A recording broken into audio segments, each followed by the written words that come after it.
How's it going, guys, and welcome to Out of Bounds. I, of course, am your host, James Skrmetta. Thank you very much, very much for tuning in. I really appreciate it. 30 minutes coming at you of the best sports talk no money can buy, because what we do here is free. And I do appreciate you spending your time with me. Only a few days before Christmas, a few days before the holiday season, and I hope you have a great holiday season. This will be the last time that I talk to you before Christmas, so have a happy holidays. Enjoy yourself. Don't do anything I wouldn't do. And, of course, before we start the show, I'll tell you exactly where you can find me. Audio-wise, I am on iTunes. Just search my name, James Skrmetta, S-K-R-M-E-T-T-A. Or you can download, and I highly recommend this, you can download the Future of Radio app, the Stitcher app, where I am on. I have partnered with Stitcher, and we are on there. Think of it like this. It's like where the big boys play. iTunes is just everything, right? It's every single podcast, music, books, whatever. Stitcher is strictly podcasts and things that you want to hear, and it totally tunes your profile to what you want to hear. If you want to hear top-notch sports talk, then you'll get things like me. You'll get things like Bill Simmons' podcast. If you want to hear nothing but comedians, you'll get Mark Maron's podcast. You'll get Joe Rogan's podcast. It's got all the heavyweights on there, which is why I'm so proud to be on there. So make sure you go download the Stitcher Radio app, search for my name, James Skrmetta, click Add to Favorites, and you will get a show every single Monday and every single Friday. Now, enough of that. Let's go ahead and jump in here. I will try not to keep y'all past the designated 30 minutes. I know it's the holiday season. Many of y'all might be traveling, seeing family. A perfect time to catch up on past episodes and listen to the wisdom of the sports world that we drop on a bi-weekly basis. I'm filming this Sunday night, per usual. I'm filming this directly after the Steelers-Broncos game, which I have thoughts on. We'll recap the NFL. We'll recap things as it's slowly moving more towards the playoffs. I'll also recap how I did. I gave y'all some NCAA winners. I gave y'all some NFL winners. We're also going to talk briefly New Orleans, Detroit. They play Monday night. And we're going to discuss a topic because it's fresh on my brain, because I just watched it today. The Carolina Panthers faced a test that many people saw coming as the hardest test for the rest of their year, and in the New York Giants. Many people saw that and said, this is going to be the game. If they slip up, this will be the game. I believe the next two games are Atlanta and Tampa Bay. So neither one of those teams seem to be an issue. I believe that's a schedule. I might be off, but I believe that's a schedule. New York, a team that has underperformed. A team that could, you've seen the stats, if the games ended at 1 minute, 27 seconds, they would be 10-2 or something in those games. Whatever the stat was. They are a better team than their record shows. And they have the league's probably most, besides Cam Newton, the league's most endorsed player, Odell Beckham Jr. He's on commercials. He's on talk shows. He's got the hair. He has the cleats. He's got the one-handed catches. He's got it all. Seems like every week he does something great. He's probably been the most impactful receiver at this short of a sample of his career as any receiver in history. Randy Moss, Jerry Rice, anybody, name them all, Terrell Owens. What he's done in his first few seasons is better than what anyone has ever done. And that's impressive, to say the least. Carolina has an incredible defense, an incredible cornerback. You might not know his name, but you should. His name is Josh Norman. He is, in my opinion, the best cornerback in the league. And that's not to shortchange Patrick Peterson or Darrelle Revis or any of these other guys, but for week in, week out, Josh Norman is the best cornerback in the league this year. And going up against arguably the league's best receiver, people were interested to see what would happen. What happened was Norman held Odell Beckham to 0 catches in the first half. 0. No catches. And that's not what I want to talk about, though. I want to talk about what we saw from Odell Beckham. The ugly side of ODB. There was 3 personal fouls called on Odell Beckham. And there was a helmet to helmet. There was many occasions throughout the game where people thought Beckham was going to get thrown out. There was one play, I hope I can find a clip of it, but there was one play where Norman was kind of tangled up in a play, and Beckham comes running from about 20 yards away, and just helmet to helmet, Norman cheap shots him, and it was as malicious gets. And people said, get this guy out of the game. He shouldn't be in the game anymore. Get Odell Beckham in the locker room. It was 35-7 at this time. The Panthers were putting it on him. And Odell stayed in the game. He caught the game-tying touchdown before Cam led the Panthers down the field, and they kicked a field goal to win the game. And now they're saying that Odell Beckham will be fined, perhaps suspended, and should have been ejected. And I'm sitting here, and personally, it's such a bad look. And every week, man, every week I hate spewing negativity on the NFL. But every damn week they do something else that makes me sit back and go, wow, how are y'all guys this big? How did y'all get this big with this many mistakes? It's like every single week. But leaving Odell Beckham on that field how was he on the field? Not only should he have been ejected for the targeting, for the helmet-to-helmet on Norman, which was just the most malicious. If I can't find a clip to put on the YouTube version, the simulcast version of this episode, which of course you can find on YouTube, search my name, then please go find it yourself. It was, I'm sure if you watch SportsCenter or NFL Live for more than 20 minutes, they'll show it. But it just shows, I've said it once, I'll say it 1,000 times. We don't know these guys. We don't know these guys. We know them as Odell Beckham. Funny hair, cool catches, cool cleats, cool guy. But on the field, man, they're gladiators. I'm telling you. We don't know these guys. And it showed an ugly guy. Bottom line, it showed an ugly guy. And I'm not going to sit here and say that's who he is. I'm not going to sit here and say he's a bad guy. I don't know Odell Beckham Jr. I don't know. I've never had lunch with him. I've never shared a barbecue sandwich with him at Nuke's with their delicious white barbecue sauce. And they're not even a sponsor, and I'm saying that. They're not even a sponsor, and I'm giving them airtime with the millions and millions of listeners. I'm out here plugging Nukes. What am I doing? I've sold out. But back to Odell Beckham. It just goes more to show what I was saying 2 weeks ago, I believe, or 2 episodes ago, where I was saying that the league is just the players on the field. When they're on the field, they are not role models. They are not these glamorous, however you want to make them to be. The league is moving towards the direction of that's not who they are. These guys are in the NFL for a reason. These guys are not nice guys on the field. Can you imagine? We just saw Rajon Rondo get suspended for a slur towards a referee. Kobe Bryant did the exact same thing. Literally, the exact same slur. Exact same sentence at a referee. But this is before America got outraged and before America became as progressive as it is. And Kobe Bryant wasn't suspended, or he just said, "Hey man, my bad, won't happen again.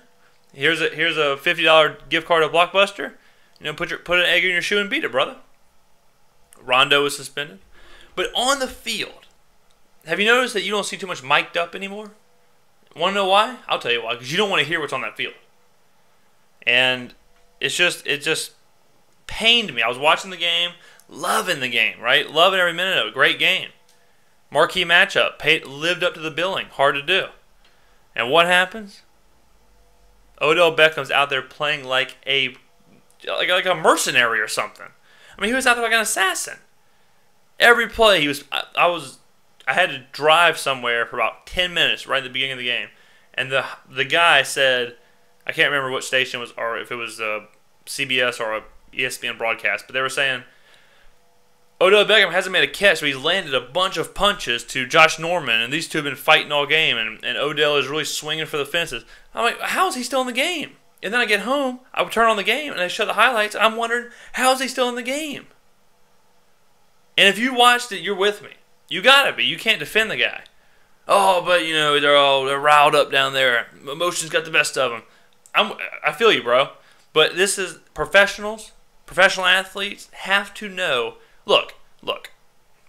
If you're Odell Beckham and you run around in Christmas cleats with lights and Christmas colors, and every week you have different cleats on, and your hair is this big golden mushroom, and you're before the game you're doing one-handed catches, and you're doing commercials, and you're all over the place, and you're talking.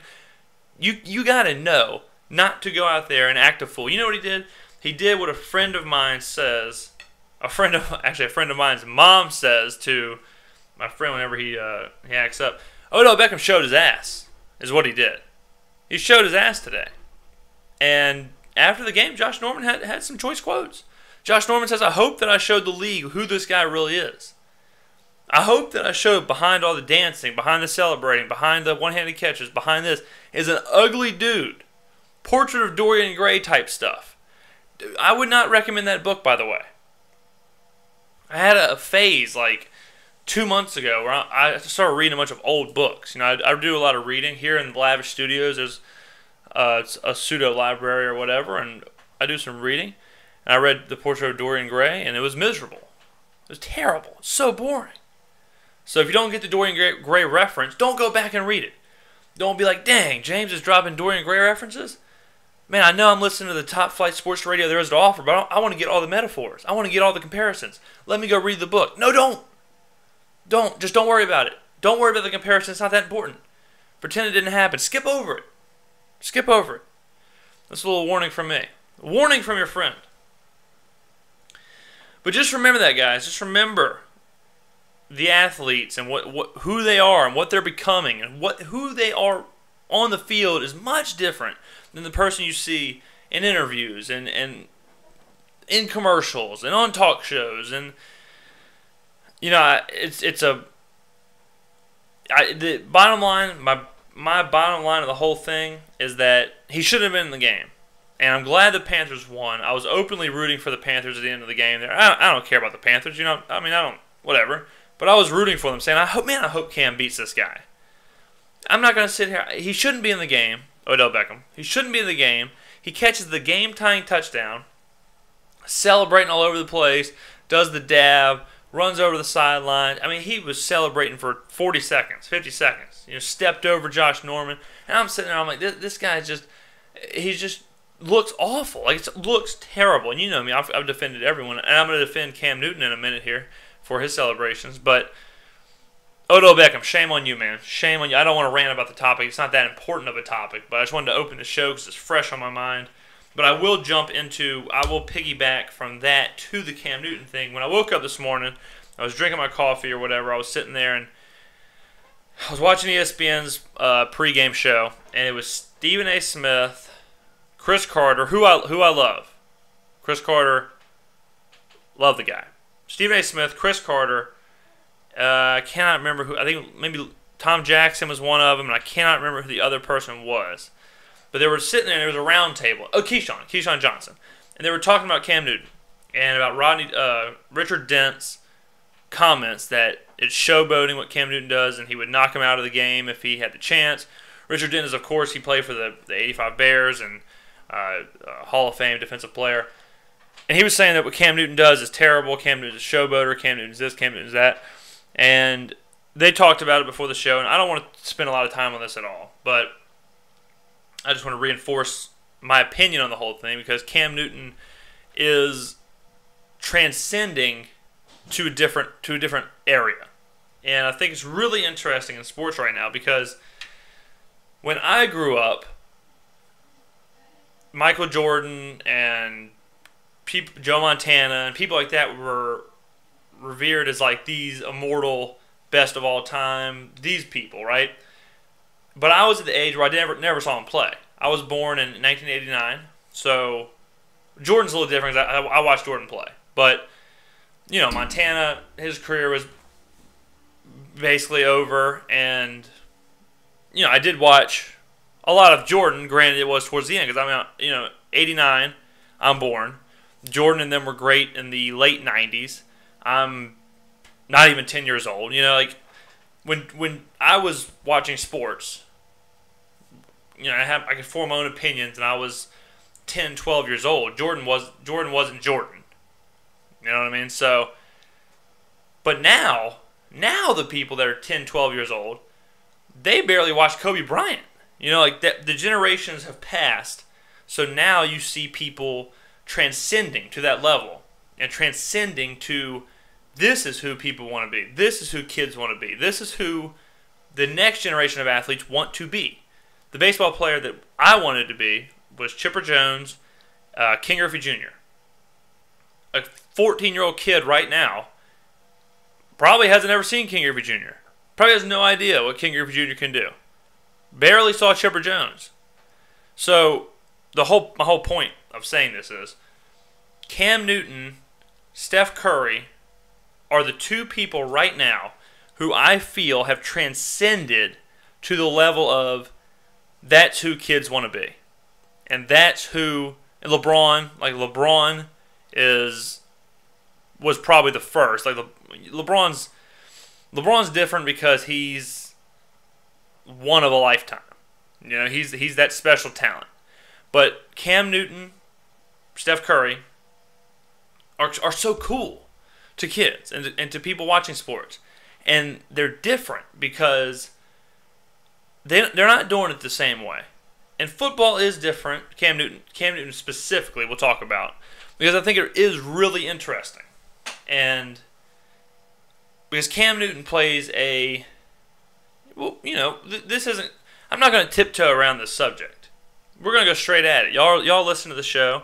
Y'all know how we do it. We're not going to put training wheels on the show.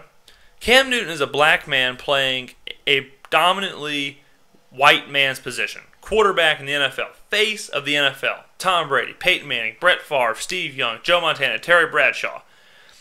Historically, not successful black quarterbacks.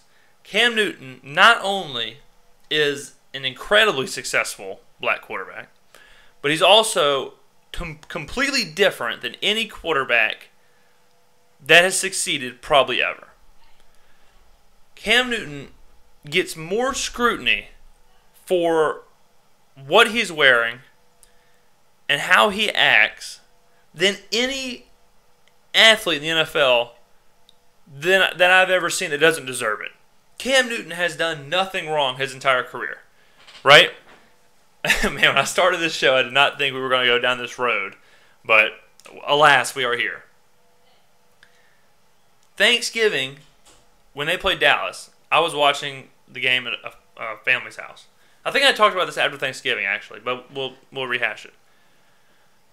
And I've never heard so much negativity towards Cam Newton just on the fact of I don't like that guy. I don't like that guy. I don't like how that guy does his thing. I don't like how that guy dresses. I don't like how that guy smiles. And I'm sitting there, and I'm like, Cam Newton's never done anything. He's a great guy in Charlotte, in North Carolina. You always see him giving his shirt away, giving a football away, giving equipment away to kids, and doing stuff in the community. The only thing that he's ever done, ever negative, is steal the laptop in college that got him kicked out of Florida. That's it. Okay? That's it. Ben Roethlisberger, been accused of rape. Kobe Bryant, been accused of rape. Tom Brady, been accused of cheating. Had a baby out of wedlock. Whatever. Brett Favre, been accused of cheating. Been accused of doing pain pills. Been accused of sending naked pictures. Tiger Woods. The list can go on and on and on. And every single week, man, it's something else with Cam Newton. It's, he wears a towel over his head. Oh, he dances. Oh, he showboats. Oh, he celebrates. When are we just going to accept that Cam Newton is not the same type of quarterback as Peyton Manning, as Tom Brady? And good. Answer me this in the comments below. I love when y'all let me know how y'all feel on a certain topic. What is the difference between Cam Newton pointing for a first down or dabbing or whatever he does, and Tom Brady, because Tom Brady gets super fired up when he gets first downs, when he gets touchdowns. You see him running down the field, slapping his teammates, headbutting Gronk, spiking the ball, doing all kinds of stuff. What's the difference? Is it just because he's a white man, a black man? Is that it? Is that what's upsetting people? If you're one of those people that is upset about Cam Newton and is upset about him dancing and the towel over his head, if you're that guy, really look down, or a girl, look down inside yourself and ask yourself this question. Am I mad because it's Cam Newton, because of what he's doing? Or am I mad because it's change? Because it's a black man in a white position? Is that why I'm mad? Really dig deep down and answer that question. And if the answer to that question is yes, then do some soul searching, brother. Because times are changing. Times are changing. But we will move on. We'll move on. Had no idea that was coming. That was just the words flow like a river, and then it got a little white water type deal, little hit the waterfall, and we just rode it. We just rode it. We survived it. One more point about the NFL, and then we'll jump into how I did, and we'll look at the picks from this past weekend. Right now in the NFL, there's a change of the guard at the quarterback position.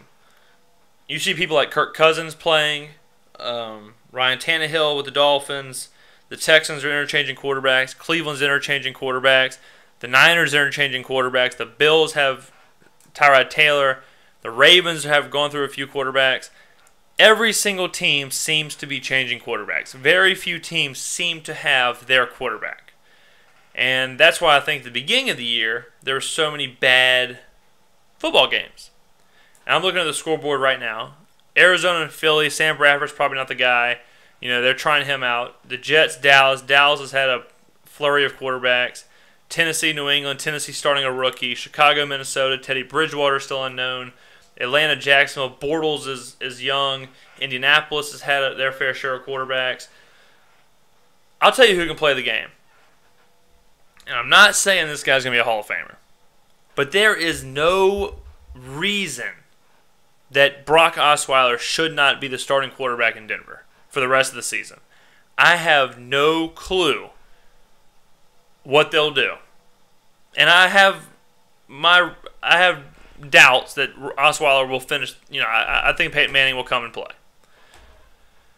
But there is no reason Peyton Manning should start for Denver for the rest of the season. It makes no sense. No sense. The guy is hurt. The guy is damaged. He is 70% at best. He can't feel his fingers, somebody call the weekend. And Osweiler, young guy, playing really well, has Denver winning and has Denver super competitive in super tough games.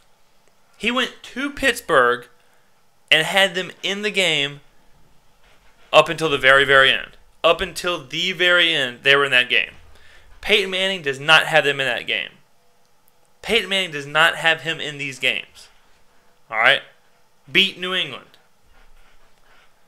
Denver, listen to me. I'm here for you. Do not let Peyton Manning play no more. Get Kubiak out of there. Put a headset on Peyton Manning and let him coach the team. That's an interesting idea. That's why I wanted to bring it up. Denver, think about this. Would Denver benefit if Peyton Manning hung up the cleats and said, I'll take over as coach? I'll just be a quarterback coach for the rest of the season. And that was it. He didn't play. He strictly communicated with Osweiler, with Kubiak, and worked as the quarterback offensive guy. Not saying he's offensive coordinator, not saying he's the head coach, but saying he is a mouth on the sideline. He still is a coach. He still is dissecting. He's still doing what he can do. Because if there's one thing that we know Peyton Manning still has is his brain. We know his arm is gone. We know his body has betrayed him. We know that his neck, his arm, his fingers, his hand, his feet, his legs, everything is gone. right? It's the truth. Time is undefeated. Time is the only undefeated champion. Peyton should now heed my advice, if he's listening, which he could be, if he downloaded the Future Radio, the Stitcher app. Heed my advice, Peyton. Your brain is the only thing that has not betrayed you. Do not let your ego betray you. Do not let your ego betray you. Do not demand to start. Do not ruin, do not tarnish your legacy. Go out. Go out. Evolve into a coach, to a mind, to a thinker, and affect the game that way. I do not believe Tom Brady can do. I don't think Tom Brady is the coach. I don't think he'll be a coach. Right? I think he's the best quarterback of all time. When he hangs it up, he'll hang it up. But I think Peyton Manning can affect the game on the same level he did on the field that he can from the sidelines. And I think that it's time for Peyton Manning to end one phase of his career and to focus on the other phase of his career. If he doesn't, it'll be a shame. If he continues to try and play and further damages his reputation, it will be a shame. I hope that he listens. I hope that he does what's right and goes to the sideline. We have about 3 minutes left in the show. We're going to end it with winners. I was going to get to the Saints Detroit, but we covered that on Friday. Game really doesn't mean a whole lot anyways. Check your boy out on Twitter. I will be more than likely live tweeting the game unless I end up going to the game. Who knows? Who knows? It's always up in the air in the biz. Let's go to winners. Last week in the NCAA college football bowls, I gave y'all a few picks. We'll just run down everything I wrote down here. Zona, New Mexico was a push. I gave y'all Zona -8. It landed exactly on the number. Vegas, you owe me a steak dinner, Vegas. You really do. BYU, Utah, I gave y'all -2.5. That hit, I thought would be easy. 35-0 in the first quarter. And then BYU came back, made it 35-28, but Utah shut the door on the coffin. We don't have to worry about that. I can't remember if I gave you all the three or all of them, but I also have written down Ohio, Appalachian State over at 55. That hit easy. San Jose, Georgia State over at 55 did not hit. I also gave you Louisiana Tech -2 against Arkansas State. That hit easy. So, decent. Decent in the College Bowl picks to start the season. NFL, Jacksonville -3 did not hit against Atlanta.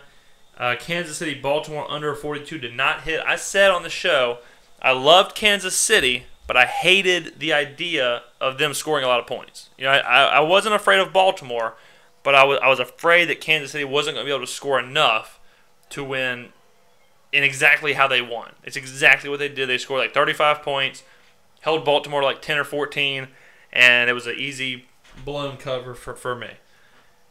Pittsburgh covered, so that was 2 losses in the morning games. Pittsburgh covered against Denver in a fantastic comeback. Big Ben, too damn good. Antonio Brown, too damn good. Antonio Brown, best receiver in football. Not even close. It's not Odell Beckham. It's not Demaryius Thomas.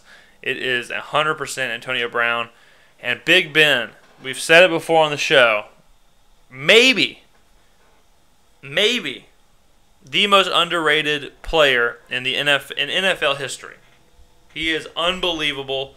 Does not get anywhere near enough credit for what he's done with Pittsburgh and what he's done in his career and how he plays as a player. And I'm sure one day we will get into that topic, but I think he's the most underrated player in NFL history. So that was a cover by 0.5 point, Vegas. And right now, as I'm filming the show, we have Arizona -3.5 against Philadelphia. They're up 7-0 right now. They just scored, so everything's coming up, James. But again, guys, thank you for tuning in. I really do appreciate it every single week. You don't know how much it means to me that y'all keep listening, y'all keep rating the show, y'all keep commenting and liking and sharing. More people come up to me and say, "Hey, man, I heard this. Hey, man, I heard this take, and I don't agree. I don't think this is the truth. Well, not the truth. I'm not lying, but I don't think this is the case. I don't think this guy's that good. I don't think this guy's that bad." I love that. The interaction is why I keep doing this. Every single time one person tells me they enjoy the show, they enjoy the product, to me, it's like a million people telling me. So thanks again, guys. From the bottom of my heart, have a fantastic holiday. Have a fantastic Christmas. I hope that Santa brings you everything you could have wanted and more. So this has been Out of Bounds. I am your host, James Skrmetta. Have a great Christmas. Happy holidays, guys.